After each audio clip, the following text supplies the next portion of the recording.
It's time for the Pittsburgh Sports Reporters, an inside look at your teams in your city.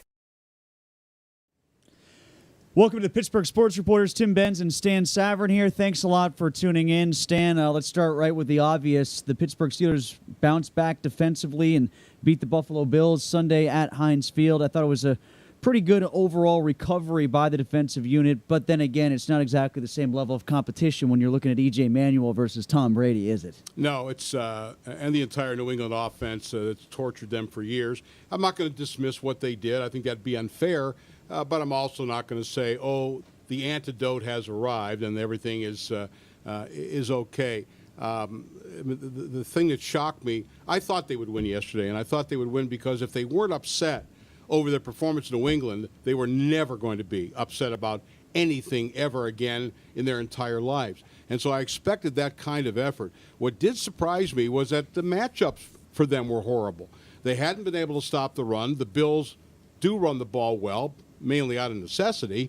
I thought that their run totals offensively were inflated because of their quarterback issues. And so that was impressive. I didn't like the matchup. But I thought they would win just because football is still a very emotional game. Well, when you have a young quarterback who's getting over an injury, A, still learning things, B, and has lost a couple of his wide receivers along the way, even a bad run defense, which the Steelers have morphed into, can load up against the run, and that's what they did, and they did it well. Exactly. Manuel couldn't threaten them, and no matter what he said, clearly he was rusty, and not getting a touchdown in their first after the interception. I don't know if the game is any different. On the Steelers' side of the ball, clearly they played much better defense. And again, I'm not going to dismiss what they did because those are two very good runners, although I wondered how good were they when you've got Doug Legursky and Craig Urbik as, 40% of your starting line. But the Steelers still are not running the ball any better. You can look at the total of 136, but 25 of that came on a reverse. I'm talking about running from scrimmage. I think Le'Veon Bell's a tremendous addition, but he still averaged 3 yards per carry. So that did not change a whole lot. There's not a lot of second level there right now, Le'Veon, is there? No. But again, getting to the second level, of course, is usually on the running back. Their problem is getting past the line of scrimmage because the run blocking is terrible. I've always believed this, Tim. A good offensive line can make a good running back great, mediocre running back good, but it'll never make. If you're a poor offensive line, which they are, you're never going to make a mediocre running back even good. Yeah, and I'm not all that optimistic, despite their win against Buffalo, that it's going to carry over to the Detroit game when you're talking about the offensive line in particular because, now Ramon Foster went down.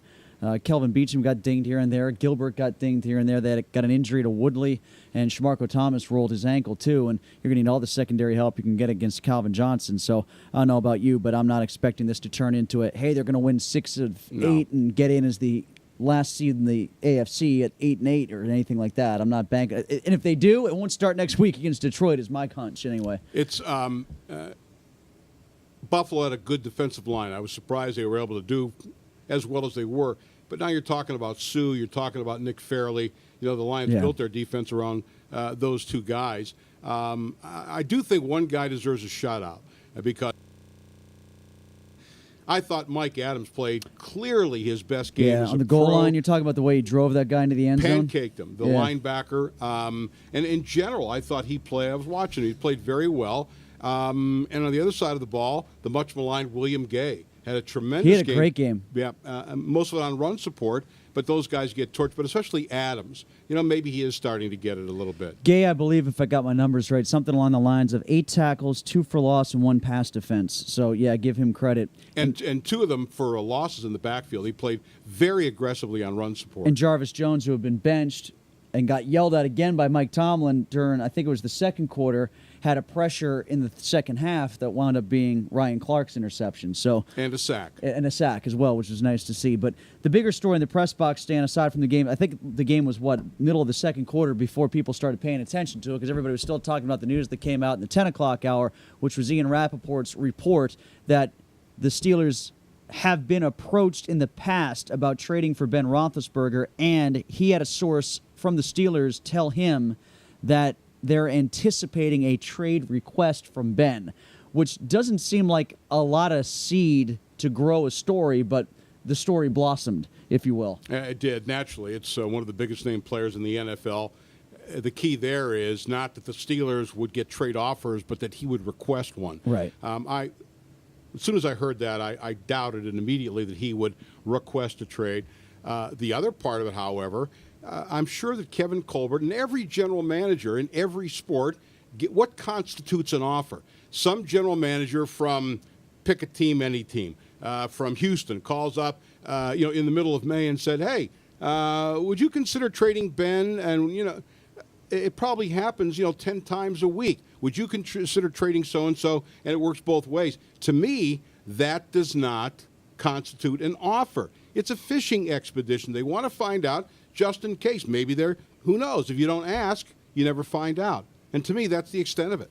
I think the roadmap is there. The connect the dots happen to be there.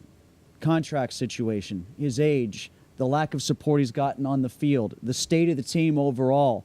If not this year, then next year, maybe some good quarterbacks coming out. The connect the dots is there, and it was one of these things where we've all spoken about it locally on the periphery about what's Ben's future since things have gone so far downhill this year, but maybe it took a national story to jumpstart the local fervor over it, and as I pointed out before, there was a tiny little seed, and okay, we'll just use that to get the dominoes falling, I suppose, to get this landslide of a story. Yeah, 2 and 2 equals 5 in a lot of these cases.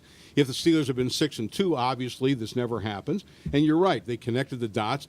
They're playing poorly, unexpectedly so. He's getting battered.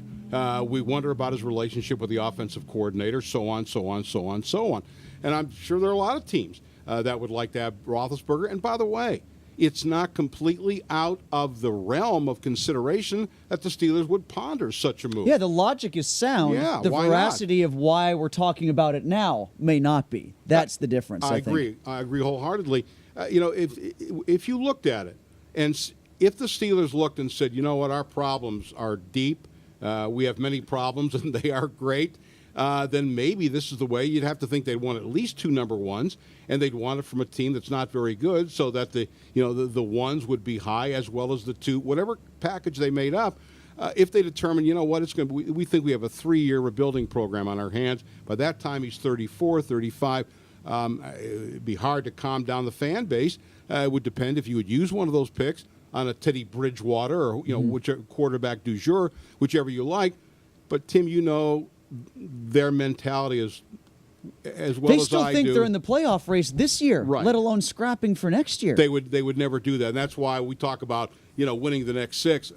I would rather be 4-12 than 7-9, because 7-9, 2 things happen. Number one, now you're drafting 15th, 17th, as opposed to 6 or 7, and if you finish strong, they say, yeah, we got to a bad start, but we're much better than people thought, and they don't do the complete restructuring they need to do. Well, let's go rapid fire here to wrap things up, Stan. We'll start with the Penguins real quick. They lose to St. Louis over the weekend. No great shame in going to St. Louis and losing with the way that team is playing this year, but the bigger, more global question, as Mike Tomlin likes to say, is what's going on with Gino and why isn't he scoring? I think that the business about his line mates, I'm not buying that. Is it a problem? Maybe.